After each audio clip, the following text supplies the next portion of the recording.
for being here. Today, we're going to start off with roll.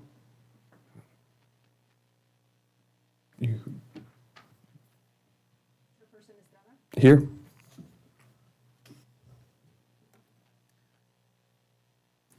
Commissioner Solis, Commissioner Martinez, Vanessa Martinez,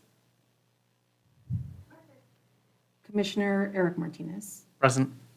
and Monica Villalobos called and let us know that she would not be present and would like to be excused. Okay, thank you. Next, we're going to go with the Pledge of Allegiance. Ms. Solis, would you lead us in that, please?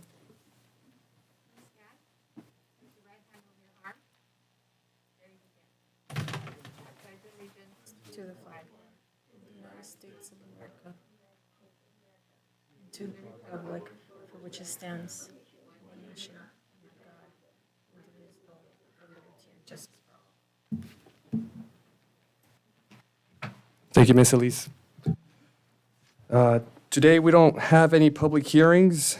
The next order of business here are public comments. Do we have any public comments that were submitted? No public comments. Thank you.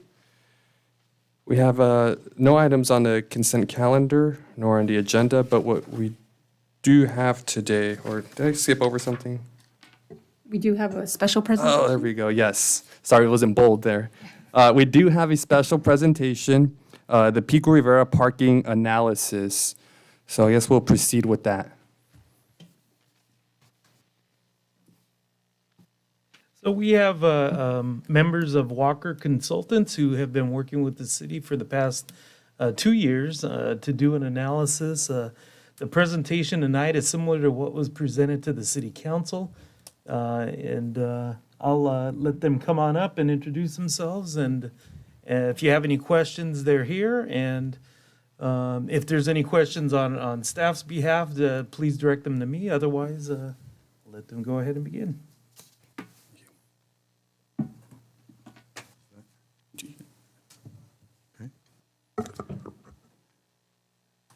It's funny, we started here before the pandemic without the masks. I walked up, I almost walked in here without the mask, just used to that. Thank you very much for, do I have control? Pardon me, here we go.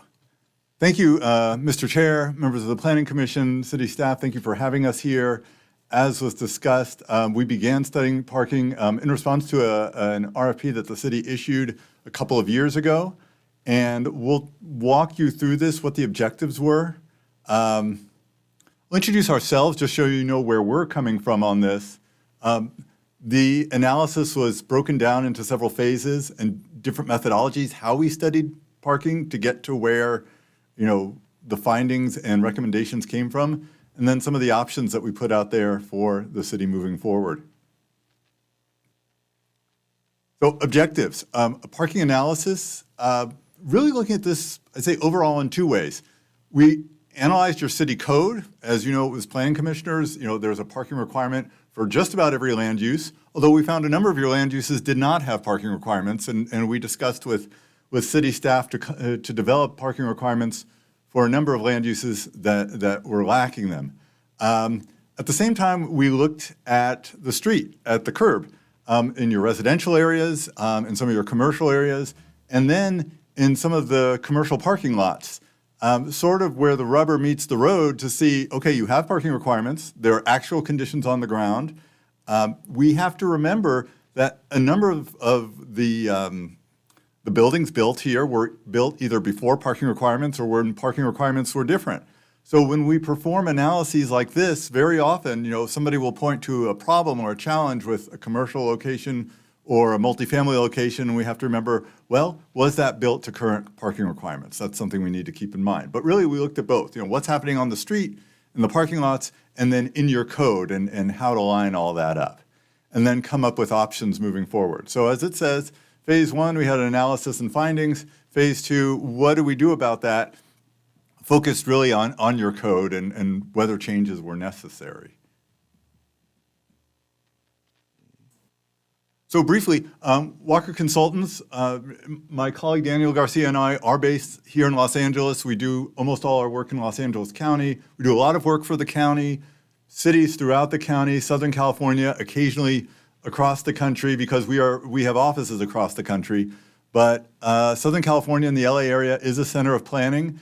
And you probably know that parking, as simple and mundane as it sounds sometimes, is getting a lot of attention in terms of housing, transportation, the environment, quality of life, how all of that connects. So this type of study we've done for dozens and dozens of cities across the state. This is something that we focus on. So our study area, we couldn't count every single space across the city. We never do.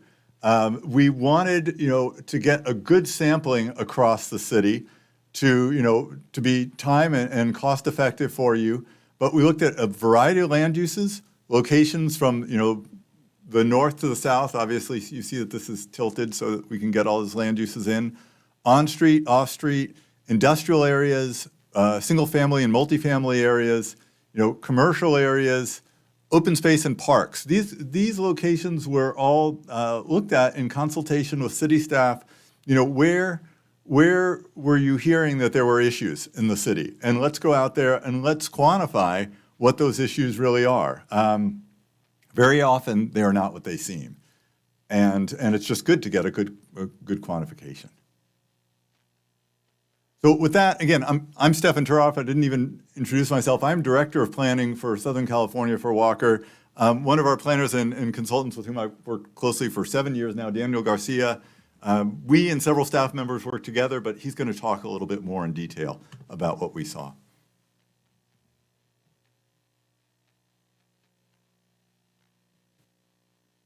Thank you, Stefan. Esteemed commissioners, thank you.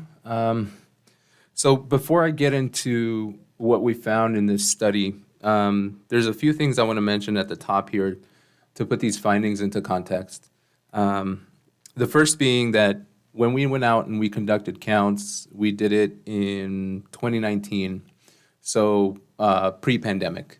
So we would have avoided any of the anomalies that we saw over the last year and a half. Second, we use the term parking congestion throughout this study, and we use it to convey the extent to which a defined area was found to experience a high demand for parking for a limited number of spaces, that thus negatively impacts that availability of those parking spaces to accommodate demand. So that parking congestion is really us referring to, okay, these are the areas where parking availability is low.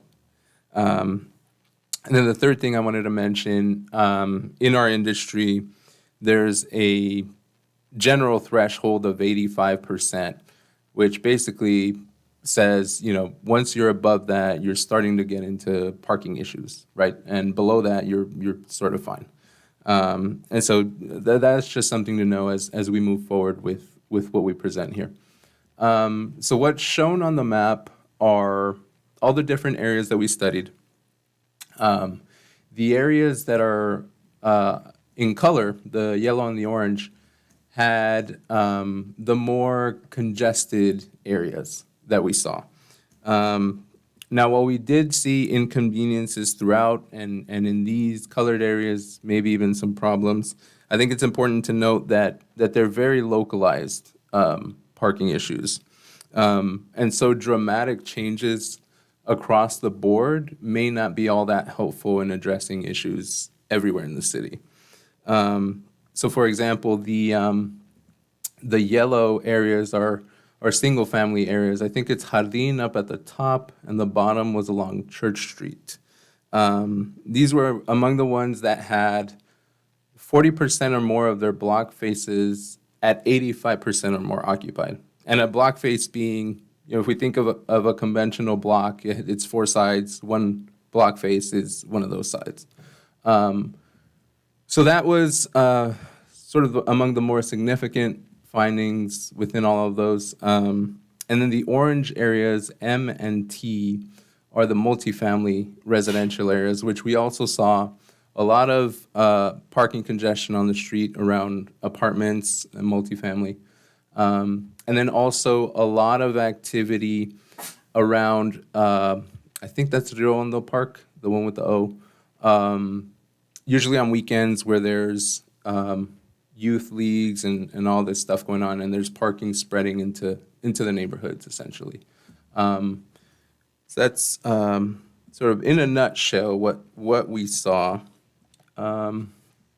So then, let's see here. While we did highlight those few, we did want to note that there weren't problems everywhere. They were pretty much localized areas. For example, all other single-family areas apart from Jardín and Church Street didn't really have any parking congestion to really merit, a concern, I think. Of course, there are times when the street does fill, but it wasn't to any degree that we thought was a real issue. And it's also important to note why some of these, especially the Jardín area, are seeing the issues on the street that we observed. They're sort of older lots, they're smaller lots. People tend to prefer to park on the street if it's easier for them, more convenient. And then residents, what we find in a lot of the studies that we do is they'll tend to hold on to their street space, making it harder basically for anyone else to try to find parking on the street. For the multifamily, we did observe high on-street occupancy, high use of those spaces. We even saw instances where vehicles were parking in alleyways.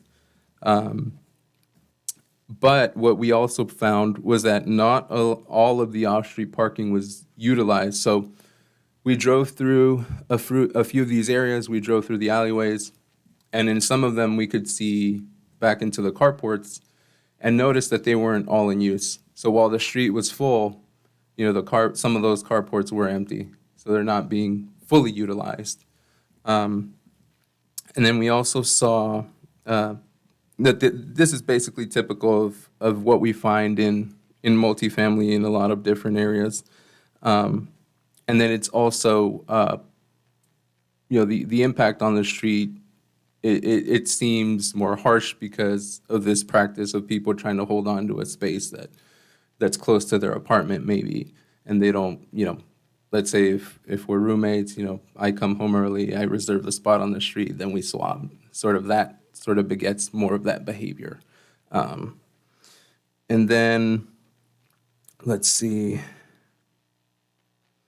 for commercial parking, the commercial plan developments, sort of where the Cinepolis is, those appear to have sufficient parking, even with the addition of more pads on those properties, like restaurant pads. Those didn't seem to have any issues.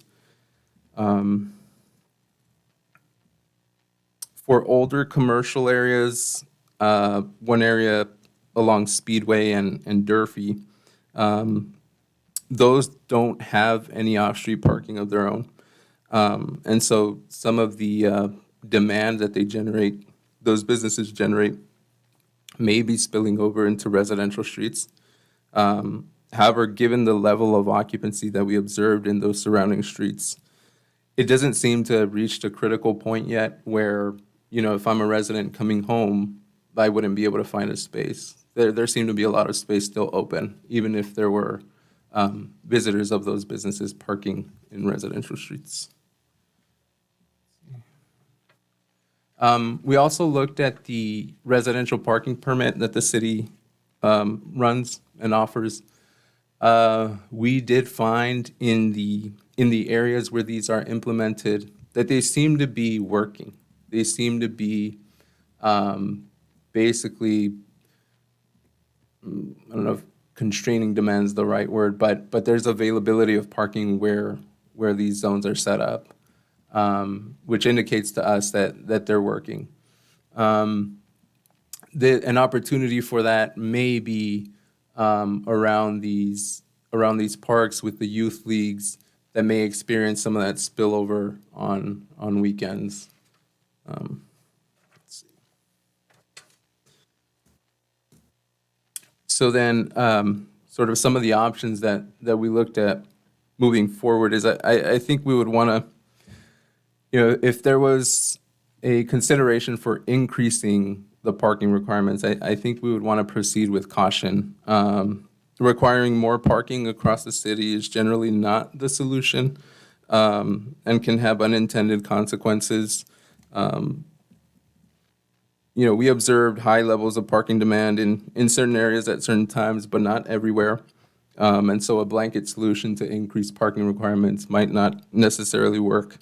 Thus, we consider, we would offer that the city consider operational solutions to try to manage some of these issues. One of those being potentially with the youth leagues. I know two of those parks, Smith Park, I think it was Rio Hondo, the other one, that had youth leagues. They're next to schools, that could potentially, sort of like with the film industry, what the film industry does is they sometimes rent out, space in a school. Maybe some of these youth leagues can rent out, parking spaces on the weekend. Something similar like that, so you don't just increase this amount of parking that may not be necessary more than 1 or 2 hours in a week. Let's see, and we also we reviewed and revised the city's minimum parking requirements using the Urban Land Institute shared parking model, and basically compared, where it was that there can be adjustments made. And we also made recommendations where we thought were appropriate based on the observations that we made in the field. And we looked at approximately 40 new land uses to provide a parking ratio for. I think this is an older slide, and that pretty much gets us to where we are today. We're happy to answer any questions if you've got any. Thank you very much for that presentation. I appreciate the study as well, both phases. I'll go ahead and defer to my colleagues for any comment. I guess I'll start off with our commissioner on the phone. Commissioner Martinez, do you have any comments, questions about the presentation, either to Walker Consultants or the staff? Thank you, Chairman. Not at this moment, and thank you for the presentation. Okay, thank you. Now I'll defer here to the colleagues present in the building. Would either one of you like to start? Ms. Elise? Surveys of the neighborhoods. Yeah, so it really depended on which land use we were studying at that time. So for residential, we went out there after 10 p.m., probably as late as like 1 a.m., 2 a.m. For the parks, it was, weekends in the morning-ish, maybe midday, to try to get that activity with the youth leagues. For the commercial, it was also weekends, midday, but I think we also had a couple days in there that were during the week. Trying to remember what else.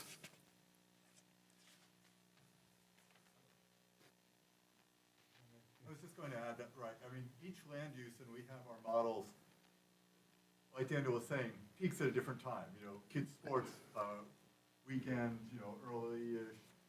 Residential, we do a lot of residential counts. Yeah. That tends to be in the middle of the night. Restaurants, weekends, evening, dinner time.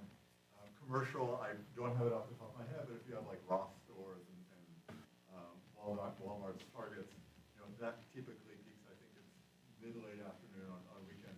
But for each land use, we went out when we thought it would be busiest. Yeah. So we do want to be mindful of that. But when you talk about the Ross and Target, they all have their own parking. They have huge parking lots. Right. We're more concerned with the residential areas. Okay, yeah. So if you were out surveying in the morning between 7 a.m., when everybody's already home, ready to go to work, 7 and 10, come back at 6 when everybody's coming home. Yeah, we were out there after 10 p.m.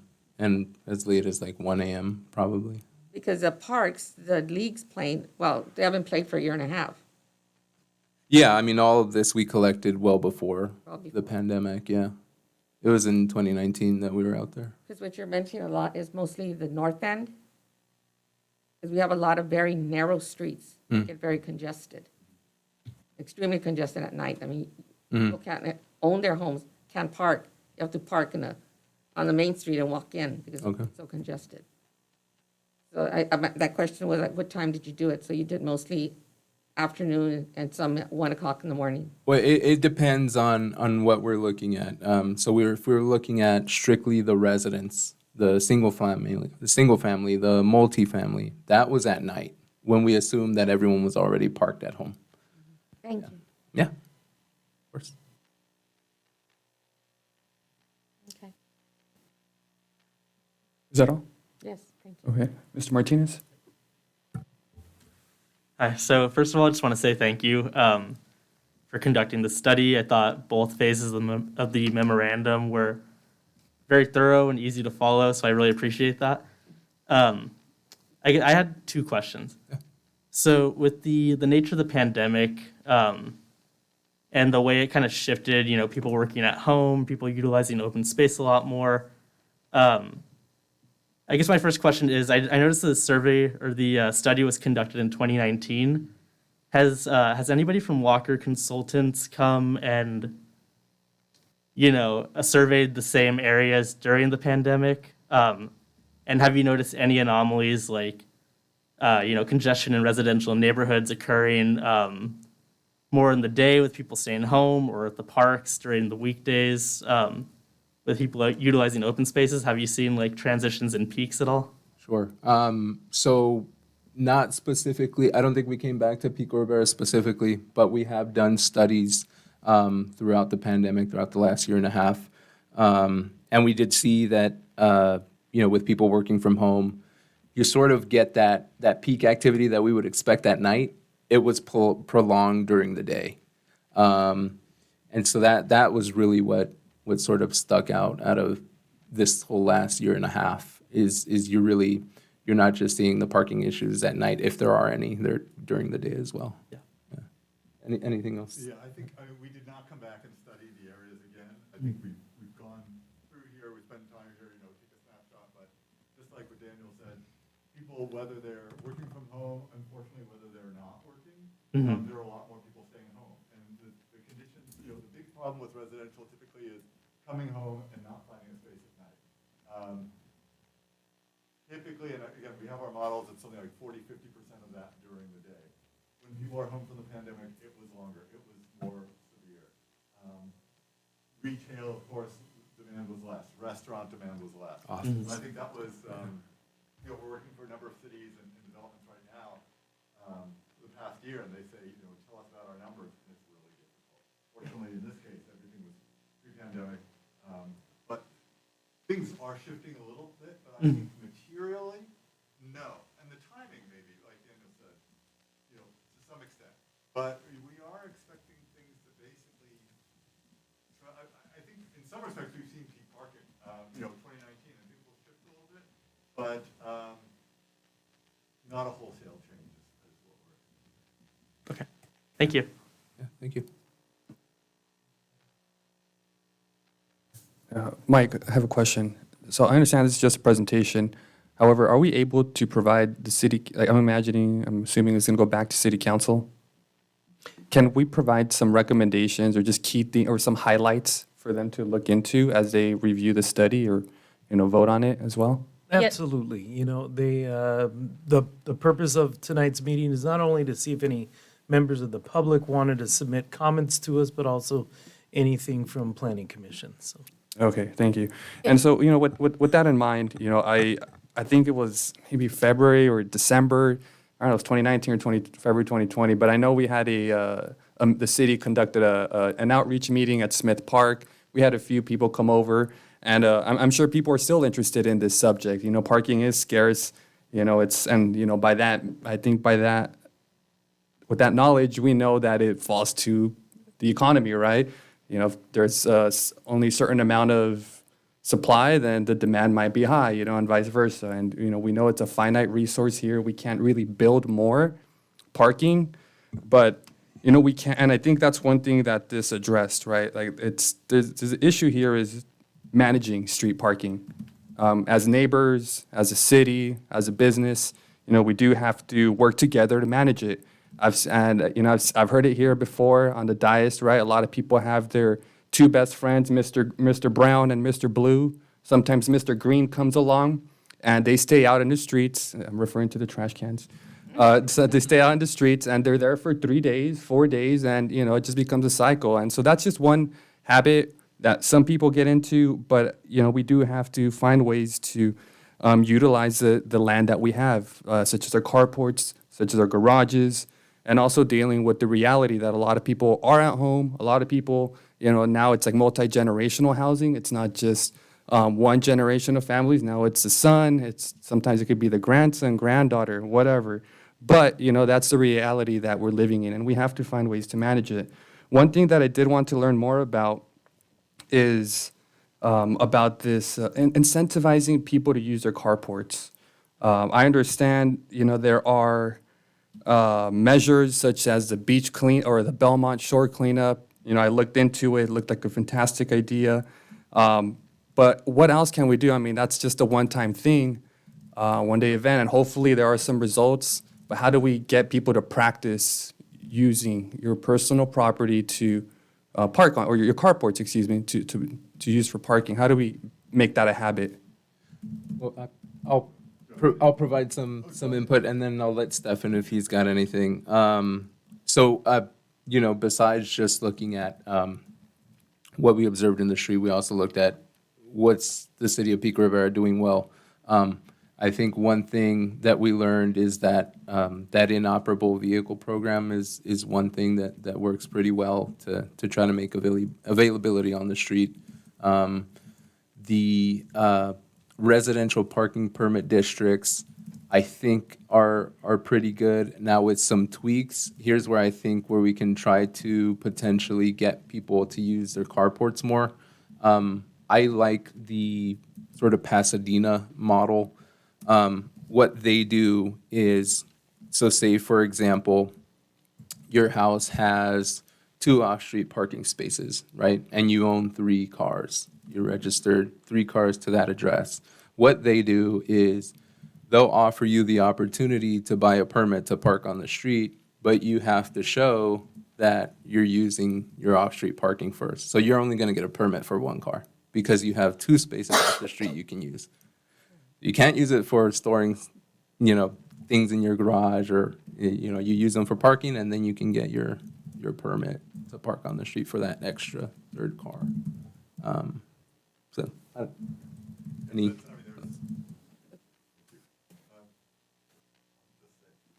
There's a lot to say on this, and I think you hit the nail on the head when you said parking on the street is a finite resource. Even if you could angle the parking, even if you could, reduce red curbs, there's only so much parking. And yet, any one of us come home, there's a good chance we see the street space in front of our house opened. Compared to going into the driveway, many people choose that street space for any number of reasons. So just following up on what Daniel said, you do have a residential parking permit program. The idea that everybody can't park all their vehicles all the time on the street wherever they want is the starting point, I think. And that you do have, if you have spaces available, we want to say, you can only park on the street some of the time based on a permit, based on and however you decide to regulate it. And one thing, we mentioned in front of council last month, and I'll say it again here, we work with a number of communities that really have no parking enforcement. There's nobody there, there's no program. And we really, speaking with I think when we started with Steve Gutierrez, who had been here for some time, and then he retired, but you do have a program in place.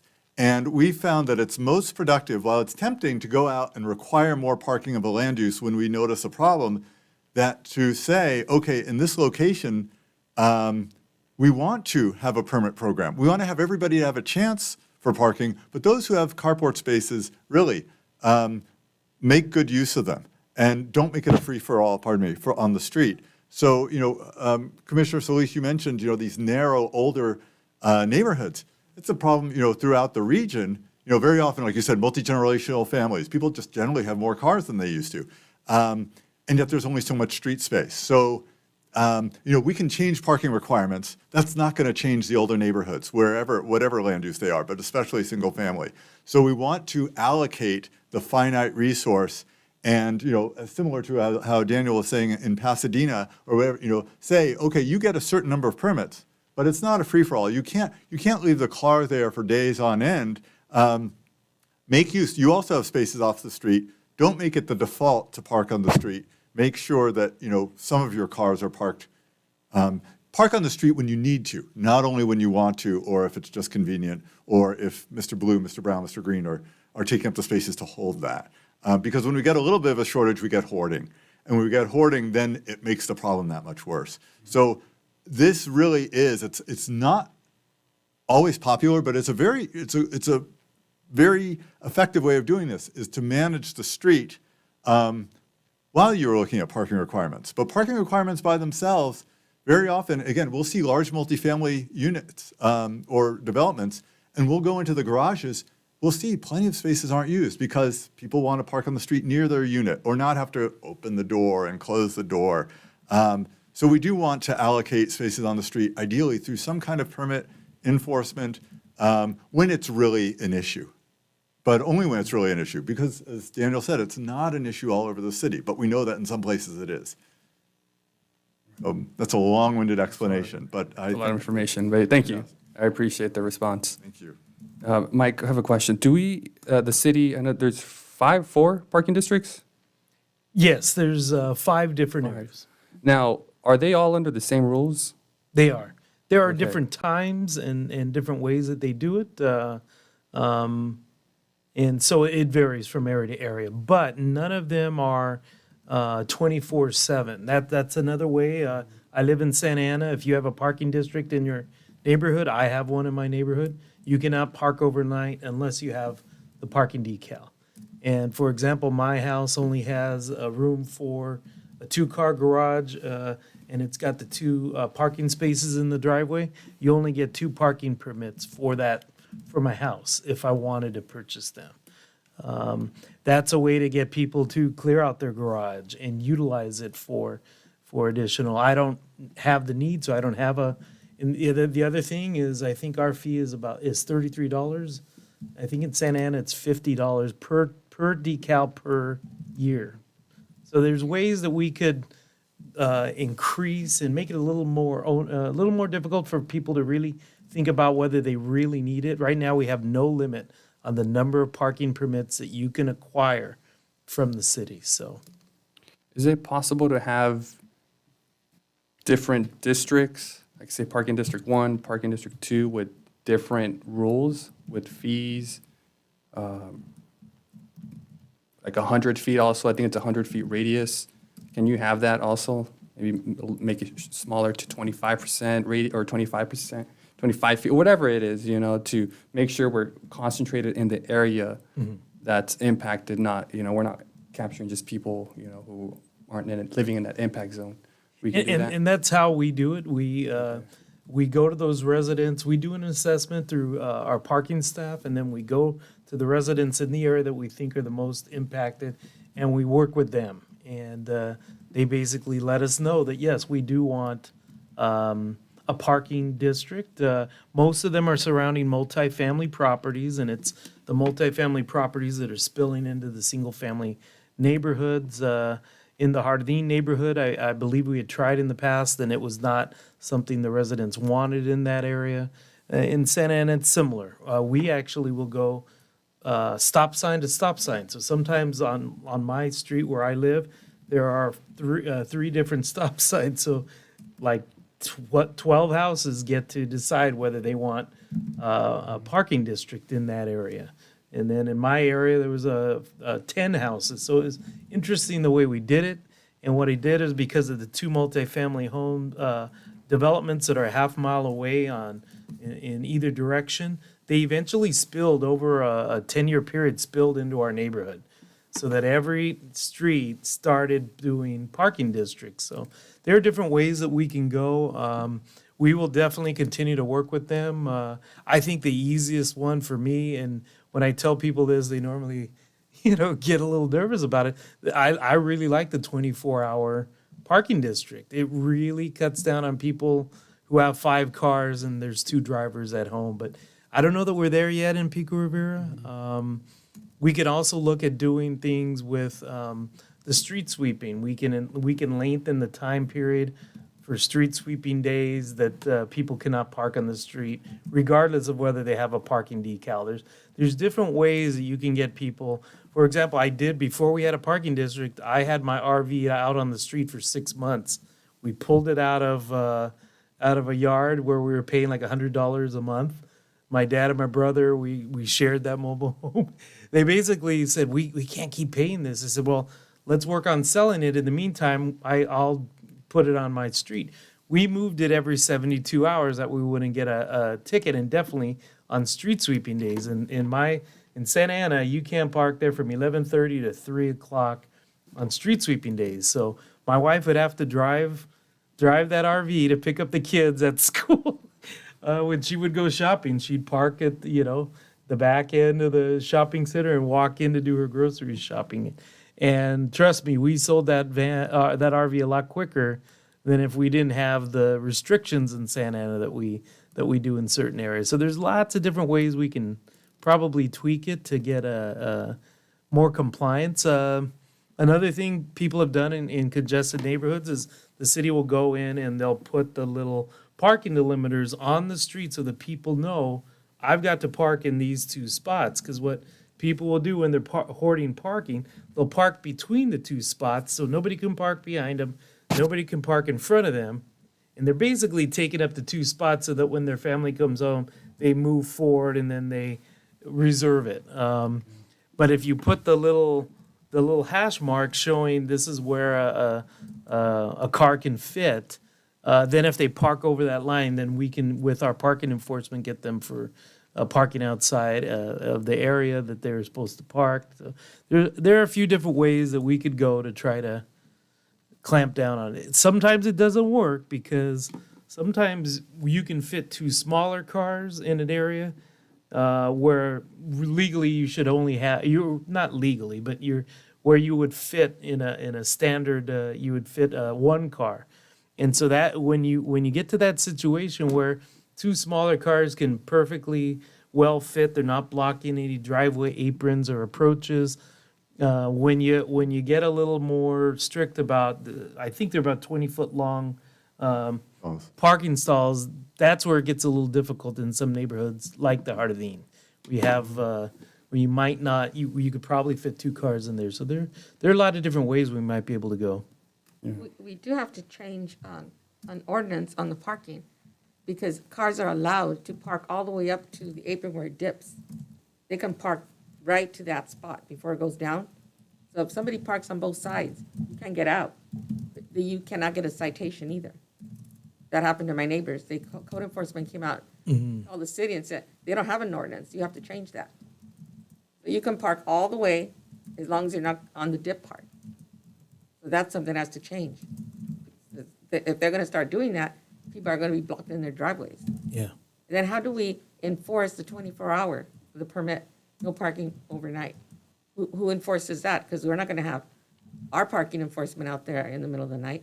We do have one staff member that does not every night, but he does handle nighttime parking enforcement. So That would be covered? yes. Well, yeah, if something if we were to vote on making it, well, we wouldn't vote, it would be the community that votes into it, doing that. And on that note, so thanks for sharing all that. I mean, I didn't know Jardín was once considered, for a parking district, and they rejected it. I kind of enjoy that. There's a democratic process there where the people are actually speaking up. And I grew up there, and I know, that señora that lives across the street, don't take her parking, that's her parking, and gotta respect that. And so, that's how, some communities have that understanding, and they don't want it to be fixed or changed, whatever the word you want to use. They're happy with what they got. Okay. But I know there are some people who have reached out to us to voice their concerns, and I appreciate that we have some sort of responses for them now. The Mark Stalls, I like that approach. I mean, it doesn't have to go. It seems like what we have right now that works is the parking districts, and we could try that somewhere else, but we do need to hear from the community. And we want it to be a community-driven process, right? Because at the end of the day, the people that are going to pay the fees for these parking stickers or placards is going to be the community. They're going to pay it to the city. Who's going to get the complaints? The city's going to get the complaints. And at the end of the day, we want to make sure that this is something that the majority of people who live in these areas, if they want them, let's all get together and we'll work with the city, right, as a community to make this happen. And we do have results, which is a good thing. It's not just, we're not leading people off the cliff. So, with that, I would like to ask, is there I know there's a petition, I think it needs, I can't remember if it was 60% of the dwellings to sign off on it. Is it 60%? Now, is there a template to the petition, or is it pretty much black and white, like people, how does that work? And I ask because in getting this information, I mean, I think, I'm in the opinion that it should be accessible and easy to read for members of the public. So, I try to do a quick Google search template or something. I mean, I could probably come up with one, but I like to, I wouldn't want people to create a template, take it to the city, say, this does not meet the standards of what a petition is. You start all over. Do we have a petition that people can print, sign their name, I'm a resident here? Do we have something like that? We don't. We do have a form that is used when we go into a neighborhood that's got parking issues, and we'll start with our own assessment, then a community meeting, and we try to, at that point, determine whether they want to move forward. If you get a good sense that they want to move forward with parking, then we do basically the voting. And so in that case, we could develop a petition that could be utilized by residents. That's how it works in Santa Ana. You don't even need a majority to get that petition going. What they'll do is the request will come in from a resident. They send it to the city staff.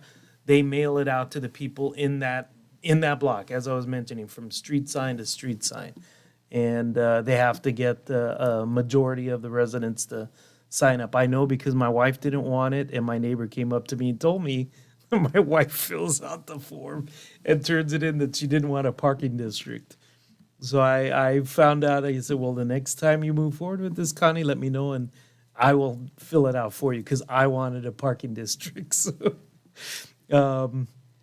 and so there is we do it by sending it out to property owners. So That would be a little hard to get families, like you say, go to the community and let them speak of what they want in their community. But when you go down certain streets and those same people that have cars in the driveway that are inoperable, and they have 5 cars in the street, they're not going to agree to sign to get a parking permit. They're going to say, no, what do they do with it? So the people that want parking and want something, they're not going to get it if you got the rest of the block saying, no, we don't want the parking permit.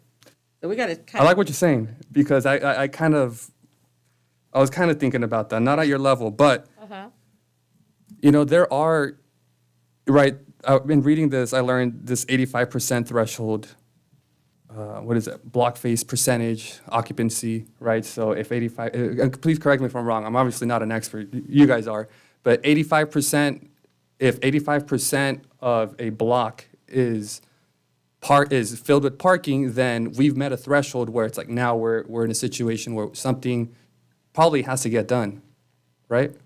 Right, Is that and the the 85%? 85% comes from, basically, you always want 1 or 2 spaces per block face, especially at the peak, available.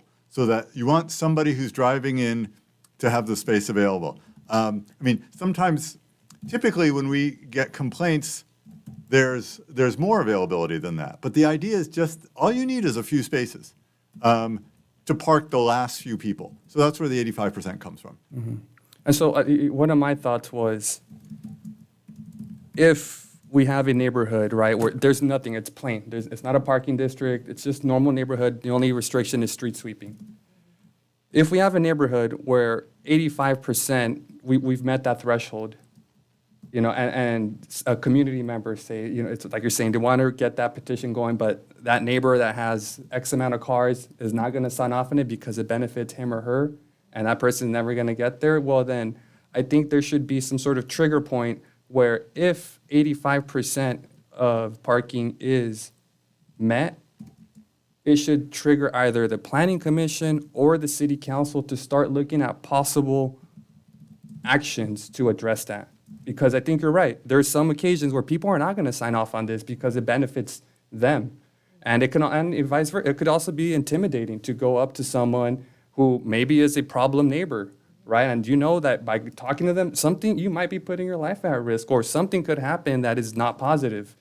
And so I think we should probably put some trigger points where if 85% of parking is met, it'll allow the city to start looking at options. Are we going to do parking stalls? Are we going to expand the times that people have to move their cars for street sweeping or a parking district? You know, I think we should have, that's just one of my ideas, you know, some sort of trigger point. And additionally, if we have a parking district and we meet that 85% threshold again, that means, you know, the parking district is at capacity. Either it's working or it's not working, but now we have to add other measures. I saw one of the things here was, forget the exact term they use, but it's kind of a sliding scale. Now, if you're going to request a second permit for the next year, it's no longer going to be a $33 flat fee. It's going to be X amount, right? Whether it be twice the amount, 3 times the amount. And that way, people are going to start feeling the consequences of having excess cars. And so that would only be once we install some measures, and those measures are not working. Maybe now we have to add other, things that will incentivize people to use their parking or be careful with the amount of cars that they own.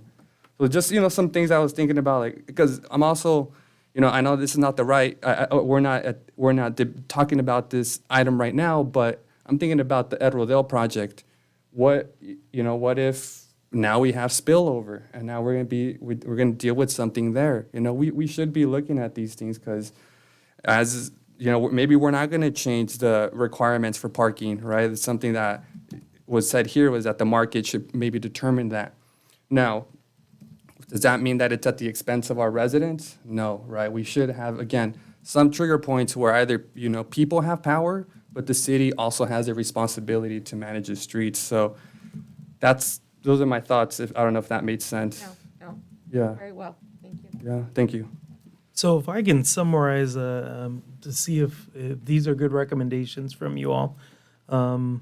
One, I want to share the questionnaire that we provide to residents when they're considering a parking study. And so some of the recommendations that I'm hearing is develop a petition form that would allow residents who want a parking district that they can find it online, fill out the petition and mail it out to or email it to us. It sounds like you like marked spaces in certain areas to keep people from blocking driveways. That is definitely something we can look at. And then increasing user fees for parking permits, having city council consider increased fees and work with our parking enforcement officers who deal with residents and try to determine what the sweet spot might be for people who are willing to do parking district in their area. Is there anything else, Julia? Yes, the commissioner mentioned including trigger points after the 85% threshold.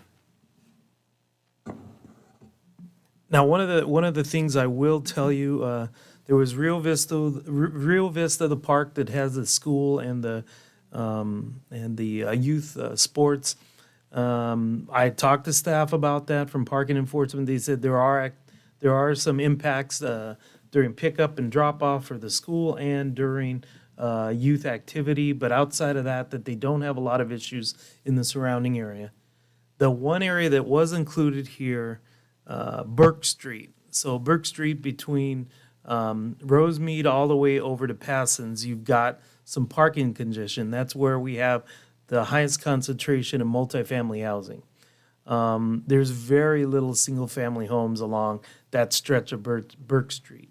Parking staff was saying that there's not a lot of spillover into the neighborhoods right now, but if you did a parking district in that area, and now people who are in those apartments need to can only purchase one per unit, that you would then begin to see some spillover into the surrounding neighborhoods. So they were a little concerned about doing a parking district in that area because right now they spill over. They're mainly on Burke, Serapis, Bequet, between Rosemead and Passon. So it was interesting to hear from them.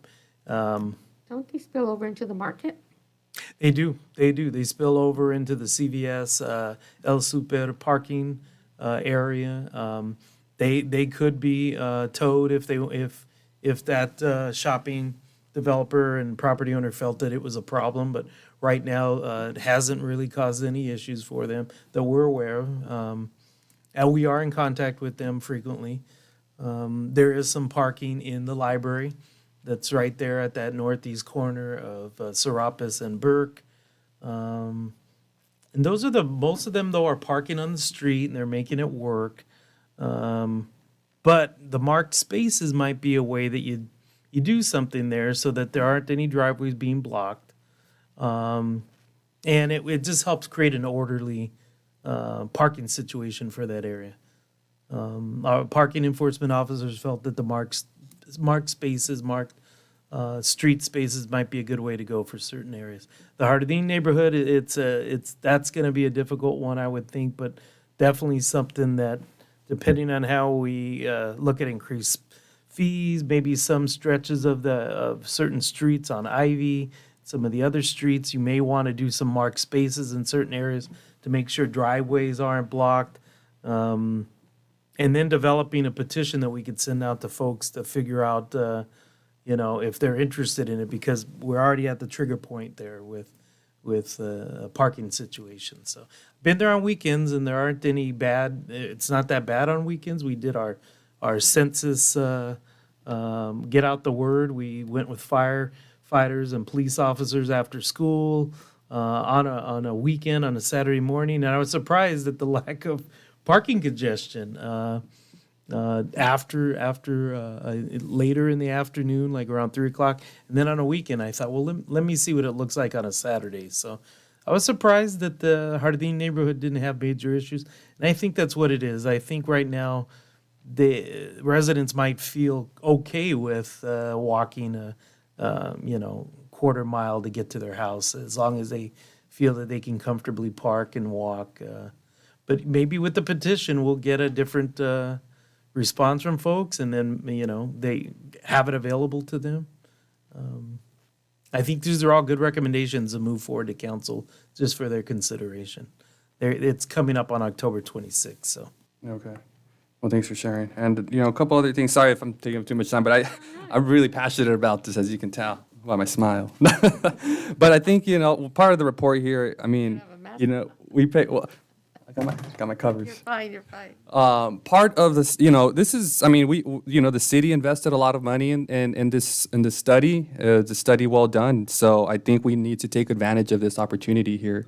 Now, I do want to say that, the Rio Vista Smith Park, if we can work with the school district just for the weekends, maybe for like a high tournament, if there's like a tournament, or if there is, just games, a lot of us grew up, watching, our families play and the sports, and it's a beautiful thing.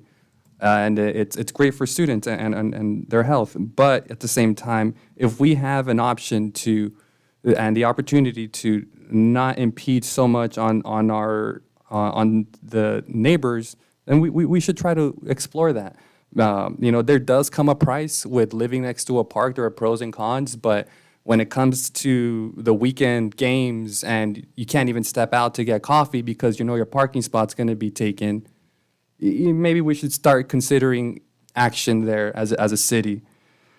So that's one thing, one recommendation I would say. If Rio Vista and the elementary school could provide some parking, then let's try to explore that and make it fair to them as well. Whether it be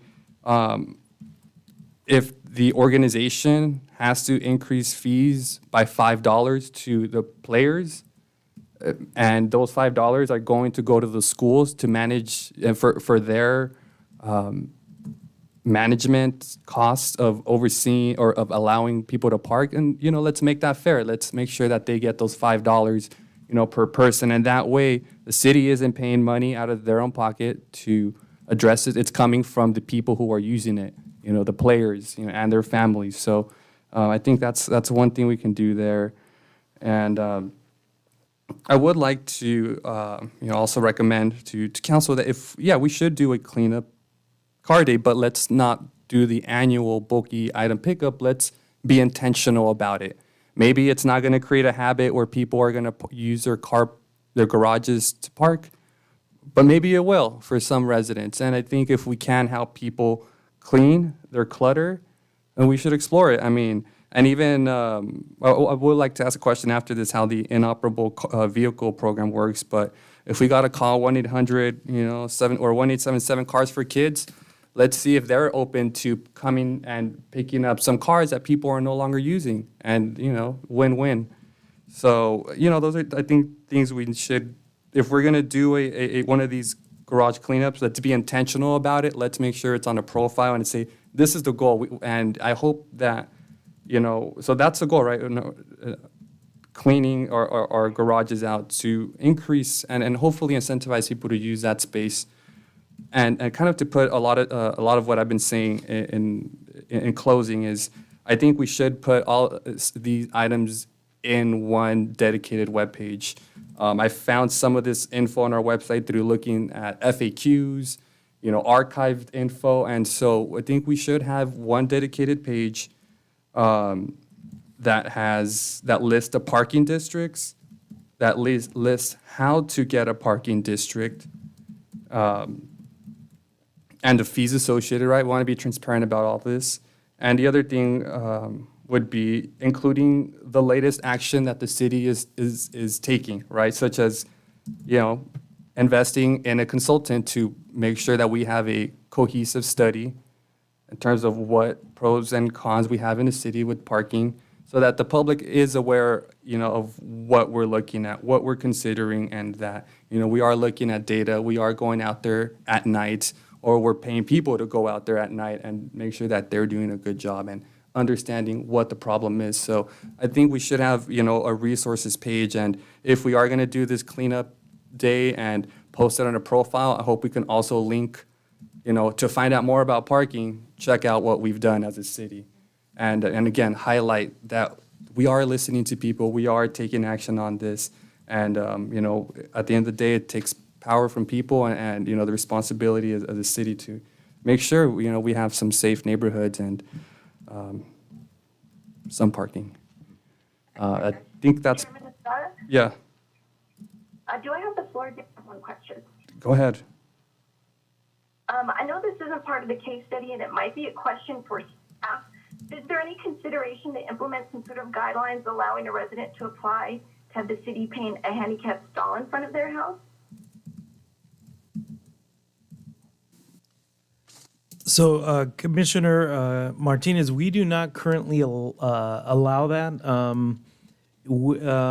I know other cities do have a process. In fact, where I came from Norwalk, they have a process where if you want to do a blue curb, you have to go to your neighbors. That resident would have to go to them to see if they're okay with it.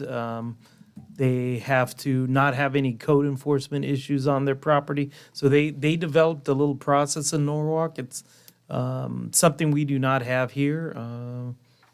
But if that's something that the Planning Commission and the City Council would want to explore, we would absolutely, move forward with that. So. And would you personally advise implementing a program as such?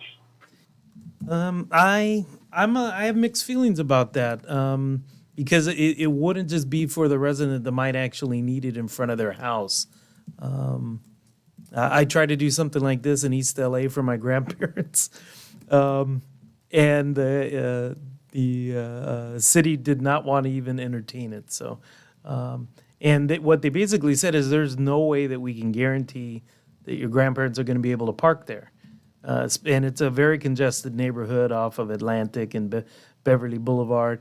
What they basically did is stopped, they looked the other way until my grandparents passed on, because they were parking right in front of their house because they couldn't walk up the back steps, so they wanted to have the closest spot they could to get into their house because the neighborhood had gotten so congested they couldn't park out on the street, and so they basically turned a blind eye to it. What we did in Norwalk, the Public Safety Division, not my department at the time, oversaw the Blue Curb program. And unfortunately, every now and then you'd get a situation. I can think of one gentleman who wanted a blue curb in front of his house. He had code enforcement violations. He had been difficult with a lot of his neighbors, so none of them were going to vote in support of having a blue curb put in front of his house. So, and it was bad because we really wanted to help him out, but we've had to follow the process, and it didn't work for him. So there's pros and cons to it. The other con is just that it's a public street available for everybody, regardless of their situation. And so what we got into a situation there was, what right did the other residents in that neighborhood have to saying no? They don't actually, they don't have any rights to whether it's a blue curb or not. So it was an interesting dynamic. I'm sure there are other cities that have blue curb programs. We don't have it, but it's something we could explore if that's, the will of either our appointed officials, such as yourself, or our elected officials, like our city council. That was a situation. Right, and yes, I've seen it in neighborhoods such as Whittier, and something to consider in the future. I appreciate your opinion. Thank you. We had a situation like that here at one time. I think Mr. Gutierrez was still here. And they actually went out to the home to check. But what they discovered was there was a driveway that could hold 3 cars. So if there's a driveway available, then they were going to paint the curb because they could actually park. The family could move out to the street and let the handicapped person park in the driveway, which made it easier for them to get in their home. So they have explored that here. There's a neighborhood south of Target that we've looked at a few times, going back to former senior manager Stephen Gutierrez and myself. We looked at that neighborhood to try to solve the issue. And I don't want this to come across as I'm not in favor of it. My father now has a handicap decal. He parks in his driveway on El Monte. When he wants to get loaded up, they pull the van out in front of their house or in the sidewalk area so he can, the little side, it's a side loading, dual side loading van. And he said, no, I don't want that handicap in front of me. He likes having his, having that open to anybody, and including me when I come over, and so I am sensitive to this situation, but. Okay. Do you have any comments? Nope. All right. Well, I believe that concludes the presentation. Thank you, everybody, for sharing. Thank you for presenting. Thank you, Commissioners. Now we'll move on to what's left in the agenda. Again, there is no public comments that were submitted. And the one item that we do have is a Planning Commission report from our Director of Community and Economic Development. Thank you, Chair, Commissioners. I wanted to give a brief summary of some of the activities since we last met at the City Council. There's a great item to acquire additional streetlights from Southern California Edison. We had a presentation about cannabis and whether that was something that the City Council wanted to consider. That was tabled and will be presented at future ad hoc, maybe the public safety and the health and wellness, for lack of a better term, ad hoc of the City Council for them to study it. A professional services agreement was entered into to address PFAS and PFOA. We have a lot of issues with, in certain communities in Southern California with PFAS getting into the water system. They tend to be cities that are along rivers, and my city of Santa Ana has the same issue. And it's as simple as the fire retardation materials that were used in the past, breaking down in landfills, making their way into riverbeds, or if you've got a nonstick pan at home and you're scraping it and it flakes off and you go to wash it, that goes down the drain. So there's ways that it's very difficult to clean that up, and so we're glad that professional services agreement was entered into. And most importantly, we've had quite a few items that have come to my department to see how we can address certain situations, such as a shopping cart ordinance. We have a smoke shop ordinance and a small business grant program. That how do we crack down on shopping carts being taken and utilized by either individuals that want to store items, mainly folks who are unhoused, or if they walk it home to their house and then don't return the shopping cart. We collect and return to shopping centers about 30 shopping carts a month from Public Works. And so we're going to be exploring over time different ways that we can implement a program to create a system where you have a locking wheel that will lock down and not let them get out of a parking lot, or even different ways for maybe smaller mom and pop shops that can't afford those locking wheels with the magnetic strip that gets put in a shopping center. We're going to look at different ways that other cities have modified their shopping carts so that you can't take the shopping cart out of the store. So the small business grant is actually coming back to the Economic Development Ad Hoc tomorrow. I'll be presenting on that. At the last council meeting, there was an award for the geographic information system that we are upgrading, and we want to have a very comprehensive GIS system within our city that will help out with public works, parking enforcement, many other areas within our city. We had an approval of a grant from the Open Streets program at LA Metro was had a round notice of funding availability, and we're submitting an application for Whittier Boulevard for that Open Streets program.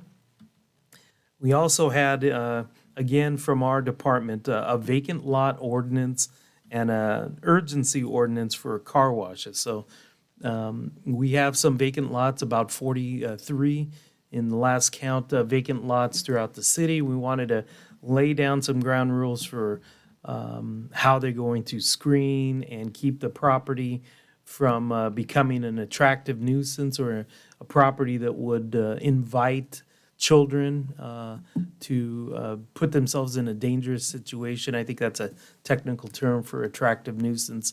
But basically be a way that they have to secure the property with a mini mesh chain link fence that's not as easy to climb or as easy to see through. Put some landscaping in there. There were a few things that were added to that shopping cart ordinance. And then the urgency ordinance for car washes was, we've seen an influx of interest in automated car washes that might show up. We have 2 right now that are on Whittier Boulevard, one at the Arco near the 605 and one near Paramount and Whittier. And we've heard that there are some other opportunities that people are looking for doing automated car washes, which aren't bad. But the problem is, what are the impacts to the adjacent residential neighborhood with the vacuums that are going from that? So City Council approved that urgency ordinance, and now staff will be reviewing how best to implement a policy for the city. And that's about it. In the last few council meetings. At the upcoming council meeting, I'll have some more urgency ordinances that we were working on for next week's council meeting. So. All right. Thank you, Mike. Moving on to new business, there's none. Old business, I just want to say thanks for helping address the graffiti off of Burke and They went back out. I don't Paramount. know if you noticed, Chair. I noticed. But we had a good relationship now with that property Oh, owner, that's and good. in particular with the son. Oh. So it's bleeding back into, hey, I'm gonna get out there and take that graffiti down, and we also told him, by the way, somebody did some illegal dumping on your property Oh, as man. well. Yeah. Please clean up that as well. So It happens with vacant lots. But thanks again for addressing that. Usually I just call, the number that's on Google, but this time, it's been a while. Like, how do you go about this? And I guess if it's a business, there's a different way to go about cleaning graffiti. So something I learned, and thanks again for addressing that. Move on to adjourn. So I guess We we're, also, didn't we get some money for the pool repairs? yes, we did. Thank you for bringing that up. We have at Smith Park very, very necessary pool improvements, and we not only have a leak, but we have a boiler problem. We're having that studied and assessed at the Parks and Recreation level, and we are very thankful that our Senator Bob Archuleta, our former mayor and council member, was able to work with our staff and get $1 million award for Smith Park. This could go a long way to really help getting that pool back into a situation next summer where we can use it again. Because it was unfortunate. I mean, it's perfect timing during the pandemic to have it down and not usable because we couldn't have children there. But next year during the summer, we want an opportunity for children to learn how to swim or even just cool down during a hot day. So we're very grateful for Senator Archuleta. I don't know if that's what you were thinking, Commissioner Solis, or?